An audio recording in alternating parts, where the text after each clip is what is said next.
Hello, I'm Mark. I'm Casey. And I'm Patrick. And today we're going to talk a little bit about emergency mobile Tesla superchargers. But first, Casey, roll that title.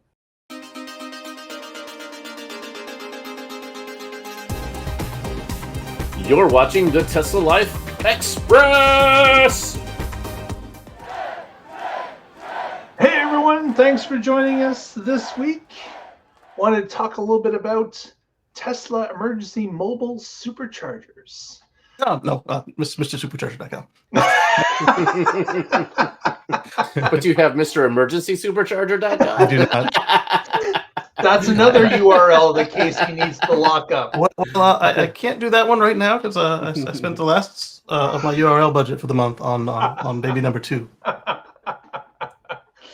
Oh, yes, indeed. Yes, indeed. Casey, you know a lot about superchargers. Tell us a little bit about what's going on with this emergency supercharger mobile unit.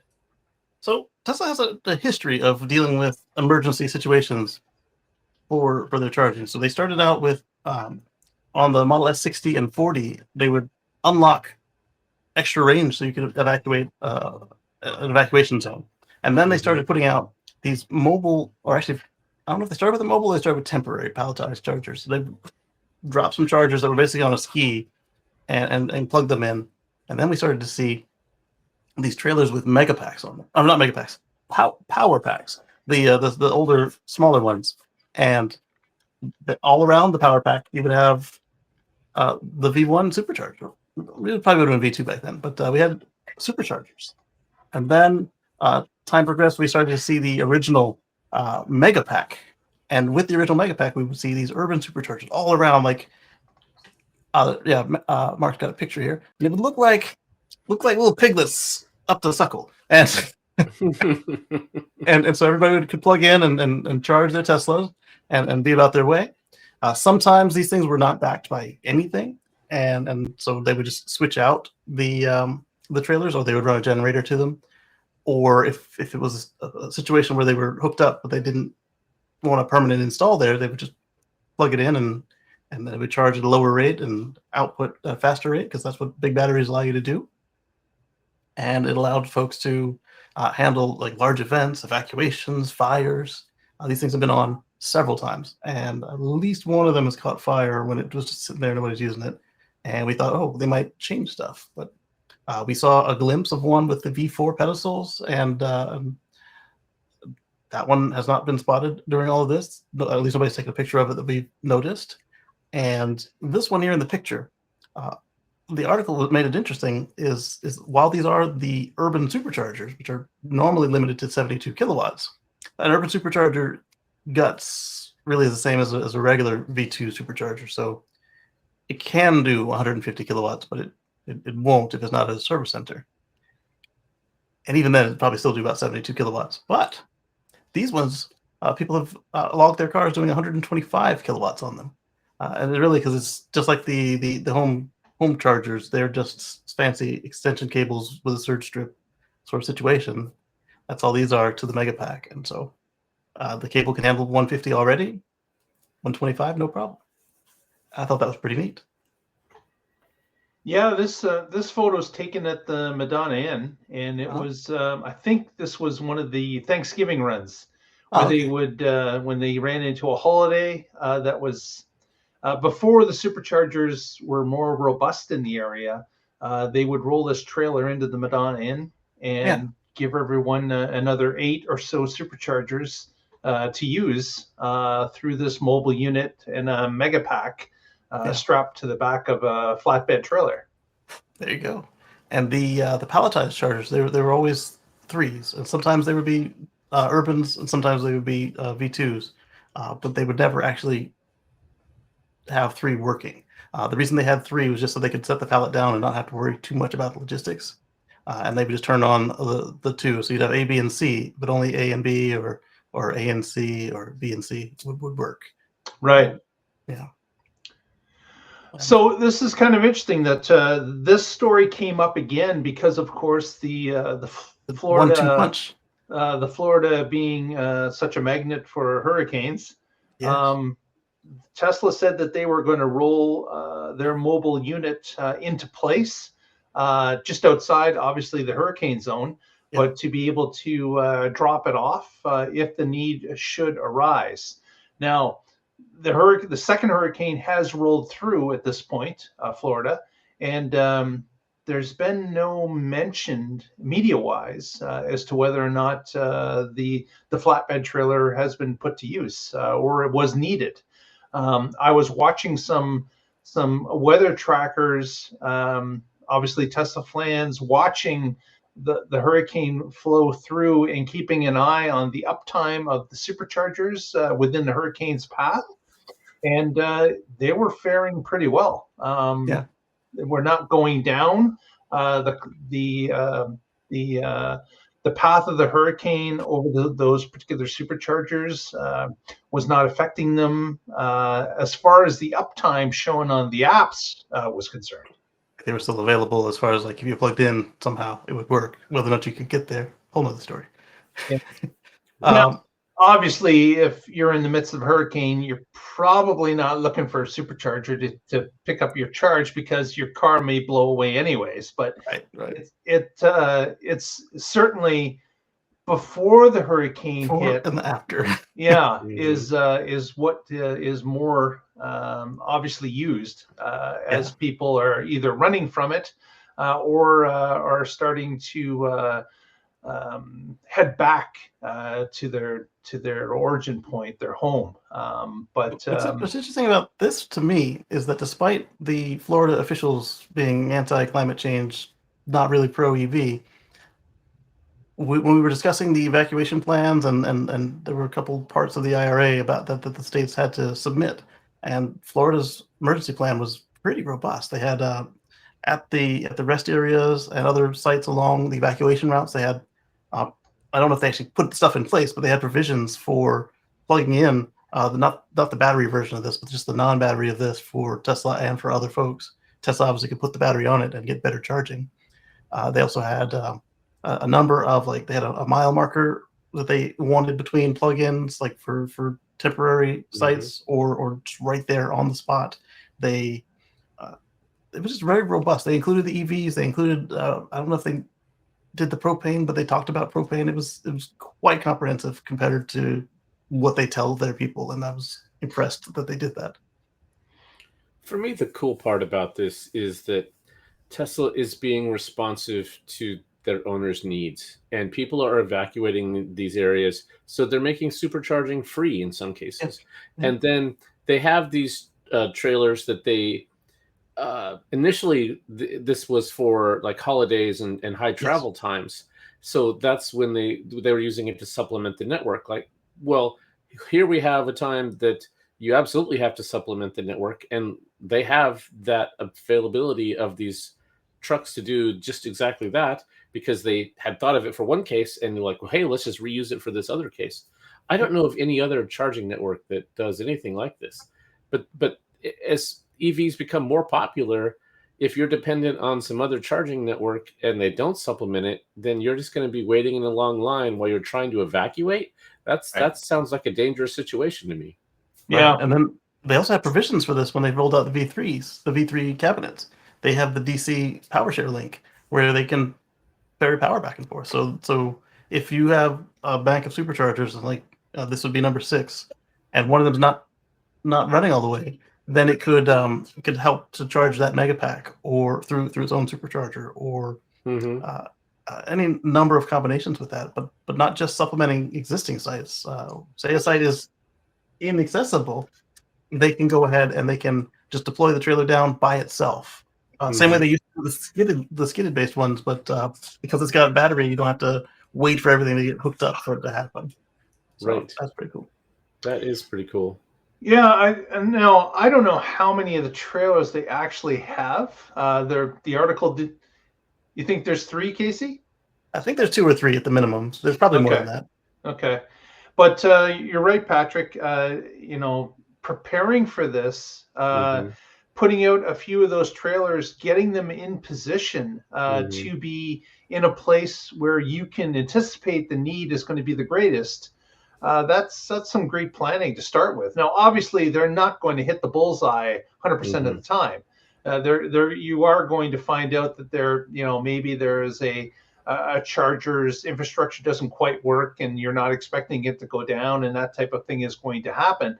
But just them trying to prepare for this and put some assets in place that are going to be in the storm's path to help travelers that are escaping from it, probably the number one concern to start with, because that's where speed is of essence, to try to get people out of a danger zone as quickly and orderly as possible.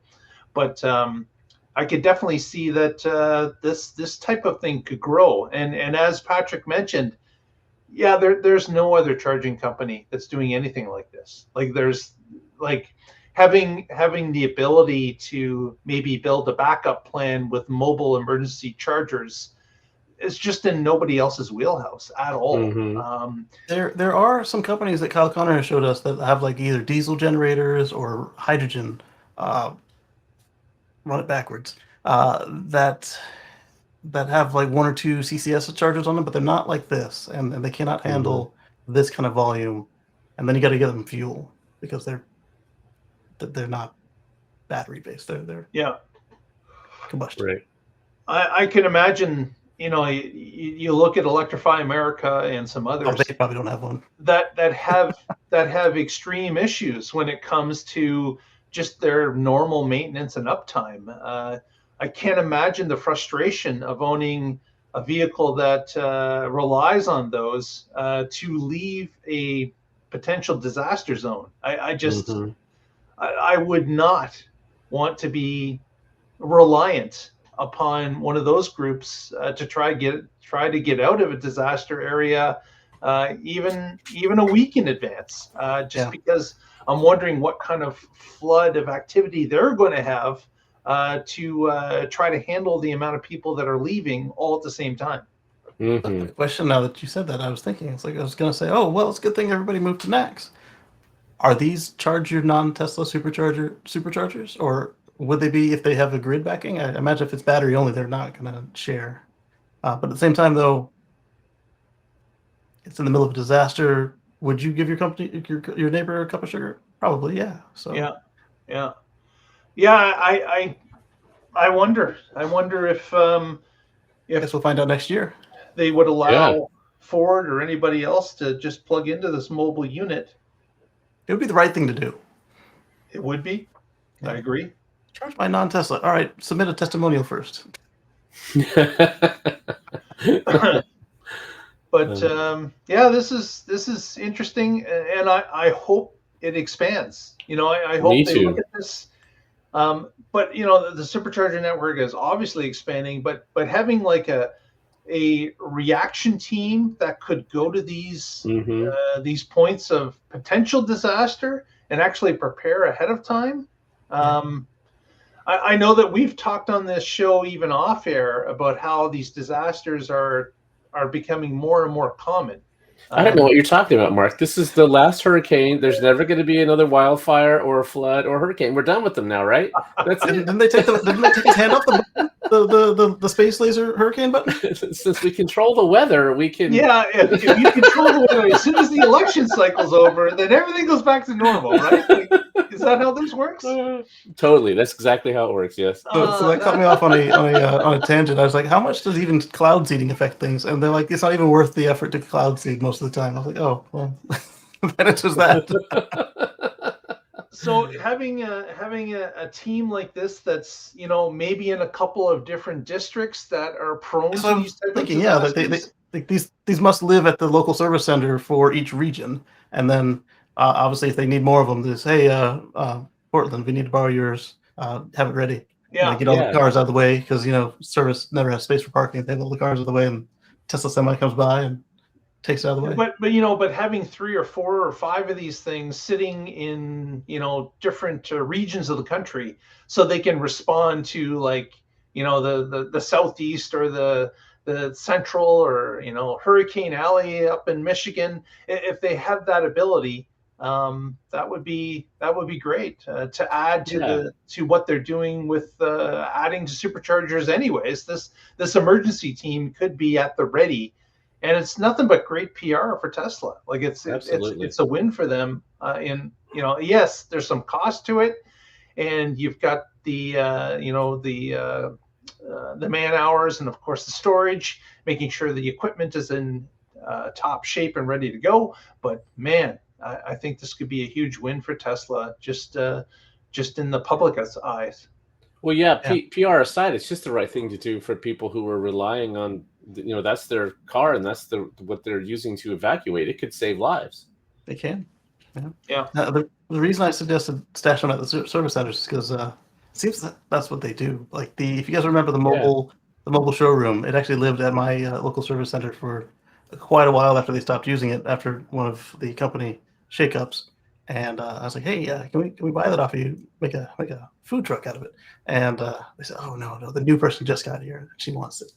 I haven't seen it deployed ever again, but apparently she had plans for it. Yeah, Mark, you brought up a good point. There are going to be some disasters where you don't have a warning. Like with the hurricane, they knew the path. They told people to evacuate. There was some warning. If they had one in California, they had time to drive it to Florida. But not all disasters are going to be like that. Some are going to strike without warning. And so having some on the East Coast, some on the West Coast, some in Texas or wherever that can get someplace quickly. Yeah, that sounds like a great idea. That way one's close, like within a shift of drive. And then if you need more than the one, you can pull the rest. And hopefully it's not a nationwide disaster. Exactly. Yeah, and of course, as time goes along, they'll be pulling them with the Tesla Semi. Like that's just going to be another part of it, Just the Tesla Semi can just jack into it, and then you never have to stop. It's custom critical. Being able to connect to the new mega chargers that will be out there for trucking as well. All these things fit together eventually. So I think. The Semi is a third of a large megapack or a third of a small megapack. But I had pictured them just kind of sitting there like that Airstream, but they're megapacks. They don't have to just sit there. You'd stash it at a site where you have feed-in tariffs where you can, or not tariffs, but feed-in credits where you can do the auto bidder, and I think it's sitting there making you money while it's parked while you wait on a disaster to happen. Great idea. Yeah. Well, I think that about sums it up. So we certainly look forward to as this expands, and we'll see if it was used during the hurricanes. To this point, haven't seen it, but if you saw it, send us a picture. Put a comment down in the chat. Yep, absolutely. With that, Casey, any comments on the way out? Yeah. So this is our first Express show, and then we've got.